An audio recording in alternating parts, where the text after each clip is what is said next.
Hey legends, and welcome back to the least knowledgeable sim racing channel. A few months ago, I put out a video roughly overviewing BeamNG.drive. This was a passion project I'd wanted to do ever since starting this channel, mostly because that sim has provided so much enjoyment over the last couple of years. Little did I know, that video would go on to become by far the most popular video of this entire channel.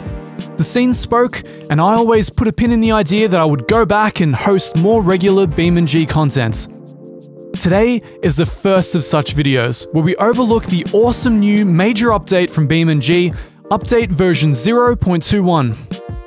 The big ticket item for this update is the complete renovation of the Jungle Rock Island map, which looks eerily reminiscent of the original Crisis, for the dinosaurs among us who actually remember that far back. The second big ticket item is an update to the tyre model, now featuring a more advanced tyre ground contact simulation. This is alleged to improve rolling resistance, high-speed grip, and cambered tyre behaviours. If you know me at all, you'll immediately know that the tyre model news is what really got me going about this update. There are some tertiary improvements, such as West Coast USA receiving an improvement pass, and a remaster of the Gavril D-Series vehicle. Instead of talking through the patch notes and boring the pants off everyone, why don't we instead get behind the sim rig and actually drive through the changes? We'll be going over everything from off-roading in the new car, checking out the changes to Jungle Rock Island, as well as some high-speed track driving on the West Coast to test out the improvements to the tyre model and updates. Before we do that, be sure to hit the sub and stay up to date with future BeamNG updates, as well as assorted sim racing news. So here we are in our gorgeous canary yellow Gavril D-Series off-roader. Now what other color would you want to get dirt and mud all on top of? We're here at Jungle Rock Island, I think the first dirt stage, so we can kill two birds with one stone, essentially showcase the remastered truck, the remastered track, and let's take a quick look around the truck itself. So pretty standard fare SUV-esque thing. We're gonna take it from the inside, I think. This is, after all, a sim racing channel. We're going to treat it as such. First person view, the full sim rig as well. I'm sure BeamNG appeals to all types, but we're here repping the sim races, and I've really got to take this track slowly. As much as I want to just blitz it through, unfortunately there are a lot of really dangerous hills and rocks just positioned strategically all over to end our race. I just kind of wish that I had an RPM indicator somewhere. That would, I feel, help me quite a lot when it comes to shifting, but we're gonna have to just go off the sound, I think, and hope for the best. Now the mud, of course, no object, no obstacle for this mighty truck, as it was for the weaker cars I tried to take through here, me heel and towing, of course, doing this full manual with the H-pattern shifter and everything, and my god, no game quite feels like BeamNG when it comes to these undulations and these hills. There's just the sense of weight transfer is unbelievable, as you struggle to see where you're actually going and almost trying to telegraph in advance where you want to be several minutes later. I think... Sure. Nothing. You didn't see nothing. Now, trick here is, how do I do this without blowing up the truck? Alright, we're good? We're good? We're good? No, not yet. Alright, we're gonna do some rock crawling here. Let's do it from the outside. See what we can do. Yeah, cool. Looks good. Looks good. I don't really do off-roading, guys, so I'm sure all of those of you who are off-roaders would have a much better idea of what to do, what diff to lock, what to do with my suspension. Let's try the onboard view. Actually get a rev counter. How nice.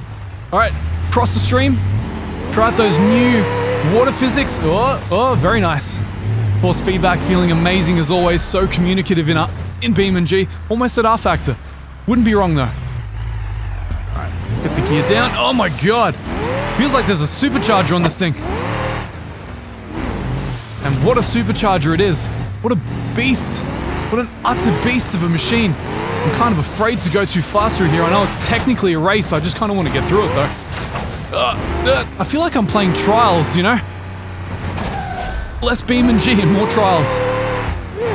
Maybe not third gear, Emmett. Maybe not third gear, Emmett. Maybe not third gear. Ugh, yes! Oh my god, what is this? Is that even a road, or am I gonna enter some guy's house? This is like an unfinished highway. What even is going on, guys? Am I at the port? What is going on? As you can see, I've never actually done this before. Woo! Alright. BeamNG complete! And it wouldn't be BeamNG without the complimentary crash. I was hoping I'd be able to actually see the car, but I'm sure you can imagine the wonders and joy. Now we're going to jump over to one of my favorite combinations. We're going to check out one of the other major additions to this update, the one that personally excites me, the tyre model.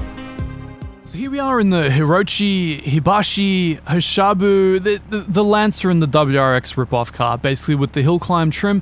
We're here on the West Coast racetrack to test out the apparent new tyre model update. So we're meant to have updates to rolling resistance, to the feel of the tyres when they're excessively cambered, the high speed feel of the car, essentially the way that it connects to the road, the friction elements, which I always thought was probably the prime missing factor in making BeamNG a true driving simulator. So let's see if they've overcome that, of course, in one of the fastest cars in the entire game, with the most downforce, the most insanity. I can't wait, I just want to drive, let's do this.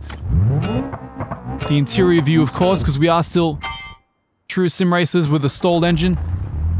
Just pretend you didn't see that, all as well. So apparently you still need a clutch even with the DCT. So coming up to T1, how's it feel? Alright, braking is still a little bit vague and nebulous as it has been since the beginning of BeamNG. See how the mid-speed corner feels? Car turns in a lot more at speed. Feels a lot more nimble at speed, possibly too much so with the amount of downforce on this thing. I would be expecting a touch more understeer until I hit the brakes. There's definitely low speed understeer. But the car is communicating to me a little bit more. There's a bit more connection to the asphalt. I feel like it's less likely to just nebulously drift off. And of course, they've changed the geometry of this circuit quite a lot from the old days. So that chicane used to be brutal, but now it's just something else entirely. So quite a slight lift there as we go in at high speed. I'm able to maintain my racing lines quite easily, even using the high-tier racing simulator rig. So let's see how we go here. Probably the hardest braking zone on the entire circuit as we go full speed. This is where all the difference is meant to be at, right? So right at the 400 board. Bring it back again. I can probably brake a little later than that, actually. Now the car is quite forgiving, actually. You can rotate the rear end with the throttle. It's a bit strange coming out of ACC just before. It was a game that's very unforgiving to improper driving, as it were. This one far more forgiving, actually. But the brake feel, I've got to say, is probably still the worst part, as well as the handling of the car when it gets on two wheels. That aside, they're getting it ever so close. Ever so much closer to actually feeling like a racing simulator rather than just a sandbox crash simulator type title. While it's not knocking on ACC or R-Factor 2's door at the moment, I would say it's approaching the physics level of the original Assetto Corsa. But with the sense of weight transfer and everything is, of course, far superior to the original Assetto Corsa, which you can tell for yourself when you jump between the two games. The fact that everything in this flexes by design is such a boon to the self-aligning torque forces, to the way that it feels on the limit where everything is screeching and bending and contorting. Try and hit the actual apex this time, and I'm holding the racing lines okay. I may have to brake at 200. Really, really hard braking zone here. Come in, maybe get the apex this time. Yeah, see, on the two wheels, that's a little strange. That's what AMS2, Automobilista 2, for those who don't know, was doing from the very beginning. Something that Carcraft currently struggles with. The car really just rolling on over way too easily. Something that has this much downforce, that's this planted, should not really be doing that. Now, I'm not sure if that necessitates a remaster of this car as well. Coming up to our strong braking zone again. Let's see how far back we can push it. Maybe right down there. Oh wow, you can really, really hammer the brakes on this car. I'm always afraid of locking them. Of course, they've put in new sound effects. Unfortunately, we can hear backfiring, which is always good. But the tire screeching, very arcadey sounding, like 90s tire screeching. Not really the best thing I've ever heard in my life. You know, and that two-wheel handling, that lift off is something else entirely. Still, all the same, I'm having a lot of fun, and I think this new tyre model was definitely an improvement. I'm feeling a lot more, substantially more connection to the road surface, which was traditionally one of the worst elements of this game. See if we can get a bit of the old BeamNG crash action. I don't think we can. Maybe we'll lose the rear wing if we're lucky. But, as we've lost significant chunks of the car. It's what we all come to Beam to see, isn't it, really? It's not so much the driving proficiently, it's the after effects of making a mistake. Anyway, we've done 2 of the main forms of driving, the off-roading, and now we've done the high-speed track driving to test out the tyre model, as well as, you know, see the new contents and materials. Now we're going to try what's in between. One of my favorite tarmac hill climb tracks on the West Coast with a road car, a classic road car. Alright, so we're here in the Gavril Barstow Track Sport, one of my absolute favorite cars in all of BeamNG, a modified late 70s boat type thing to actually have track fairing suspension, better tires, and just a really good balance of performance. I'm getting excited just talking about it, guys. I'd just rather drive and show you what this is all about. We're of course driving with the full H-pattern shifter, the heel and toe, all the pedals, everything. Launching nice and strong. Now this car isn't overpowered like the King Snake and the Night Snake.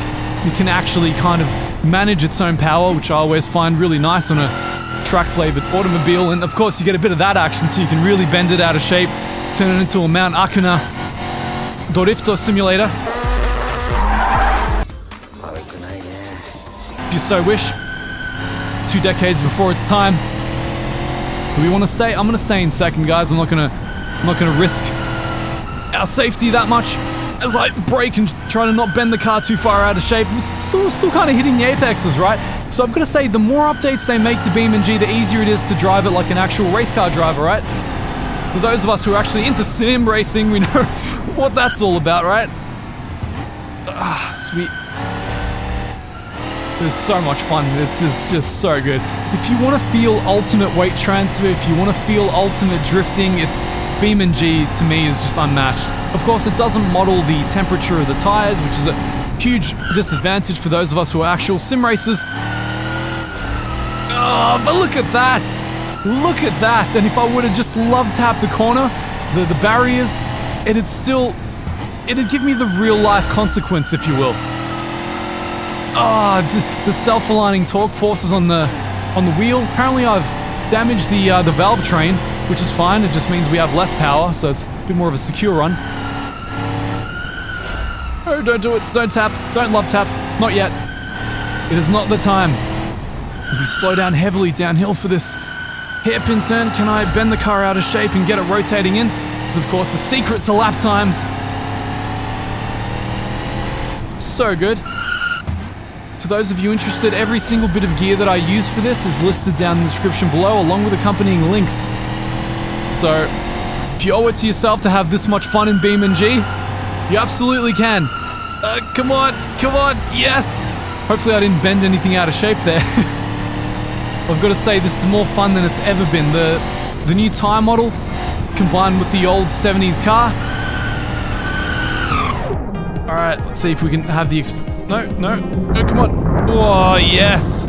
That's the BeamNG experience we come here for. And in the future, I'm going to find out better ways to get cinematic views of those endings for you guys. I'm just not really a crash pleb, as it were. Anyway, I hope you guys enjoyed that feature of the new update. I'm sure there are many, many more things to discover. I wish I got in time to cover the fluid dynamics update of that update that came out a few months ago. That excited me so much. The fact that like lakes and rivers can move your car around, you can actually sync properly. It's amazing what's happening in BeamNG and how much they continue to improve the simulation over time. If you enjoyed that video, if you want to see further BeamNG coverage and news, make sure to hit that sub, and until next time, I'll see you guys later.